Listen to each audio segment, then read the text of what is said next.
यह कहानी गांव के एक गरीब सीधे साधे खूबसूरत लड़के की जिसके पास परिवार में उसके माँ बाप भाई बहन सभी थे। परंतु दुख की बात यह थी कि उसके माँ बाप बहुत गरीब थे। इतना गरीब कि बड़ी मुश्किल से उनका गुजारा हो पाता था। वह लड़का पढ़ने में काफी तेज और समझदार था। एक दिन की बात है, खेल खेल में गांव की ही एक खूबसूरत लड़की से प्यार हो गया।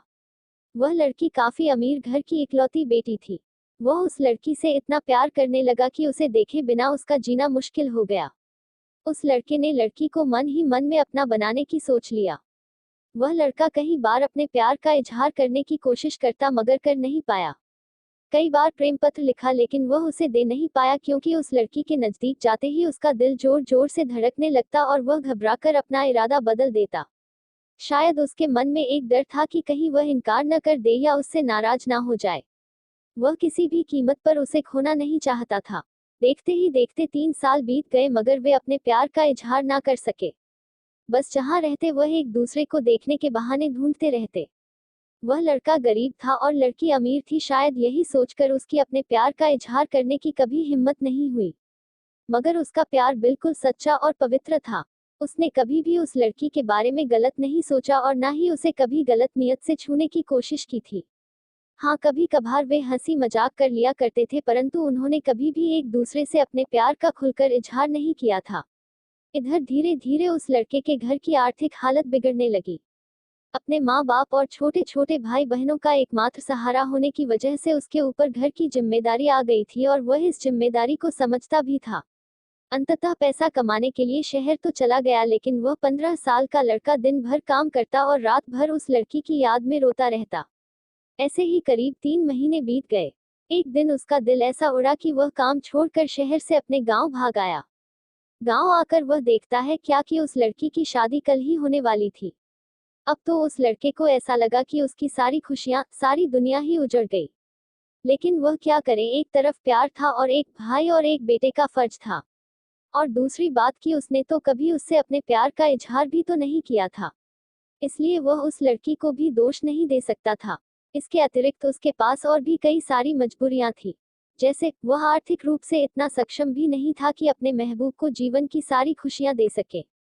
दूसरी तरफ वह अपने गरीब परिवार का आखिरी सहारा था। आखिरकार उसने फैसला कर लिया कि उसे अपने बूढ़े माँ बाप और छोटे छोटे भाई बहनों की खुशी के लिए अपने प्यार की कुर्बानी देनी ही पड़ेगी। अगले दिन उसने किसी से कुछ नहीं कहा और चुपचाप शहर चला गया। उसने उस लड़की को लाख भुलाने की कोशिश की मगर कभी भी उसे भुला नहीं पाया।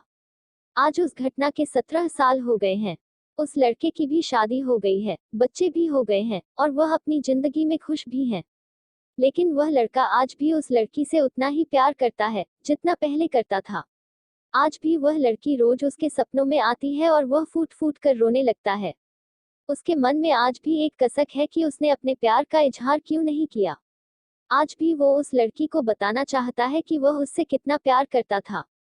आज भी वह उस लड़की से सिर्फ एक बार पूछना चाहता है कि वह उससे प्यार करती थी या नहीं, मगर पारिवारिक मर्यादा और सामाजिक दायरे उसे इसकी इजाजत नहीं देते। लेकिन वह उस लड़की से कल भी प्यार करता था, आज भी प्यार करता है और हमेशा प्यार करता रहेगा। इस कहानी की 3 महत्वपूर्ण सीख।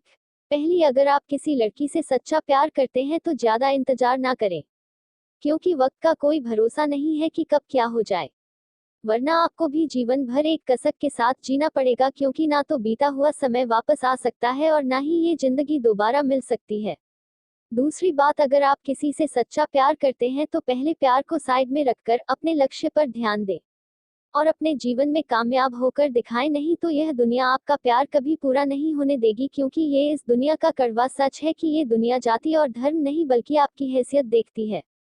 तीसरी बात, अगर आपको अपने प्यार और अपने परिवार में से किसी एक को चुनना पड़े तो बेशक अपने परिवार को ही चुनना, विशेषकर तब जब पूरा परिवार आप पर ही आश्रित हो, क्योंकि आप अपने माँ बाप के पहला प्यार हो। आपके माँ बाप आपकी खुशी के लिए हजारों कुर्बानियां देते हैं। इस सारी पृथ्वी पर आपके माँ बाप से ज्यादा और कोई आपसे प्यार नहीं कर सकता। इसलिए अपने माँ बाप की खुशी के लिए अपने प्यार को कुर्बान